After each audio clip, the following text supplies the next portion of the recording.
Yeah, it sounds like you're right. Trey 5, we are about to get Oh, no, three-dimensional. Bowser. Okay. Okay, yeah, no, God is in fact a turtle as we're going to Trey 5. Though I feel we really know it's a squid. Praise the squid. Either way, Trey 5 just going to walk over and jab Welcome to him. the wobble. Oh, yeah. Here we go. Trey 5 just going to hang out underneath the stage for a little bit because this is Super Smash Bros. Ultimate now, and just going to tack on all this damage. Of course, you don't really have a lead with Bowser. We've seen enough of this to know that by now.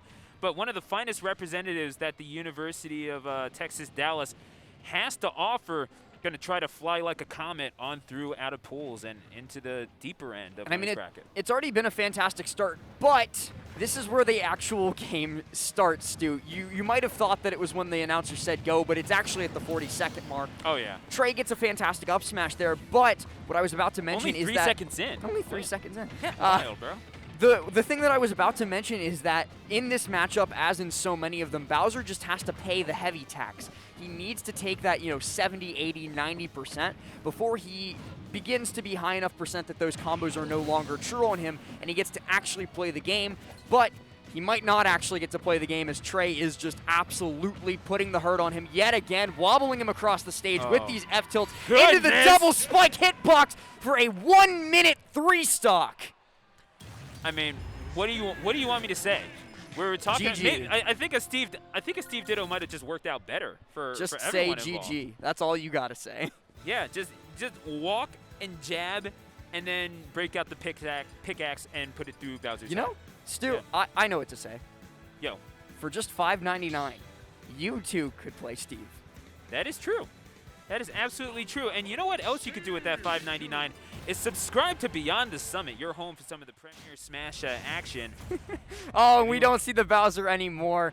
I think I agree with this. I agree with this call here that to swap off the Bowser after such a dominant game one from Trey is the correct call, but Yeah. I don't know how much better Pichu is going to do just because, especially once he gets upwards towards Diamond Tools, well, Pichu is going to die very, very low percents, especially with a character as strong and as quick in terms of frame data as Steve. Yeah, I mean, just being able to move around, and you're going to have to get past Smash Ultimate's Steven eventually, but I mean, you're better equipped to do it with this character than with the other one. You've been told that you cannot negate what Trey 5 plans to do. This is a very well-practiced Steve who has been who made a little bit of noise on the Wi-Fi brackets themselves and has certainly translated it to success at Freaks and Geeks and Shockwaves in the DFW area. But Trey 5, I mean, even with their recent results taking out local people like Jamma and Orex, and like these are people who have been PR'd in the region, and this is a heavy hitter region in Texas. Right, but the Pichu is actually, at least for now, holding its own a lot better than the Bowser did. That back air very nearly kills. Than the Bowser was, really. Yeah. Oh, but that down air out, catching him stuck in shield, catching him dropping the shield. The down air is going to connect and take out the stock.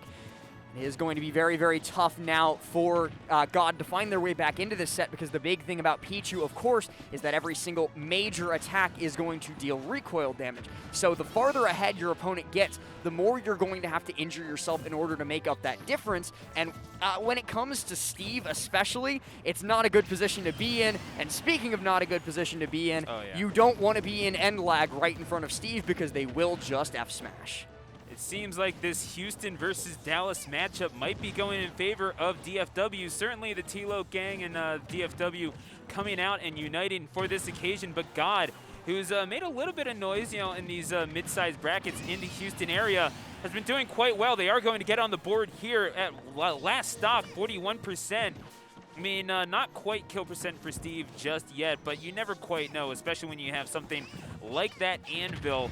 Yeah, Pichu could very well have just been looking at the design of their own demise. Right, so Diamond Tools being out are going to result in very nearly everything killing if it's close to the ledge. So what God needs to do here is stay very, very grounded close to center stage. Don't let Steve catch you at the ledge in end lag because any of those, the fair, the bear, any of those things are going to take a stock.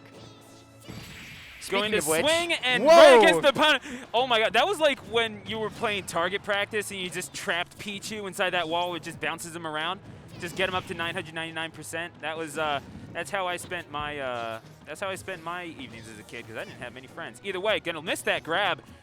Yeah, well avoided by Trey 5, and the minecart to the face. God is dead, and Minecraft killed him. Trey 5 is going to move on through winner's side. Minecraft Steve killed God.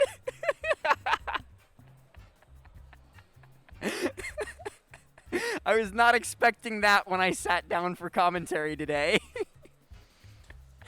I think we were expecting a lot of things. Maybe not that, but, you know, a lot of things. Okay. Either way, fantastically played set by Trey 5. Made good use of every single tool at Steve's disposal to kill God. Got rid of both the Bowser and Pichu in quick fashion. And made short work of the stream match. Yeah, no, and that's kind of what Trey 5... This is sort of like a starter's course introduction to Trey 5. God going with their secondary for game number 1 and then switching over to Pichu for game 2, and it seemed like it worked out better. I'm just wondering, what do you think was their methodology behind switching over to Bowser for game number 1 in the face of Trey 5? So I think the biggest problem that they probably foresaw going into that match was Pichu, lightest character in the game, Steve, a character with a lot of kill power, especially later in the game as that snowball of resources happens when they've got a lot of iron to make use of minecart and anvil, and they've got diamond or gold to make use of the higher level tools. So when that starts to come out, we definitely saw a great example of it during game 2, where Steve can kind of just murder Pichu at any point should Pichu make a mistake. We saw it with that down smash in neutral, where the stock was just absolutely evaporated by the F smash. But for the rest of it, it was just unfortunately being outmatched. Yeah. So with that, I believe we got the signal to go to break. So don't go anywhere. We're going to continue wading through pools. There's still sharks swimming in these waters here at Low Tide City. Don't go away. Keep it tuned to twitch.tv/BTS Smash 2. We'll be right back.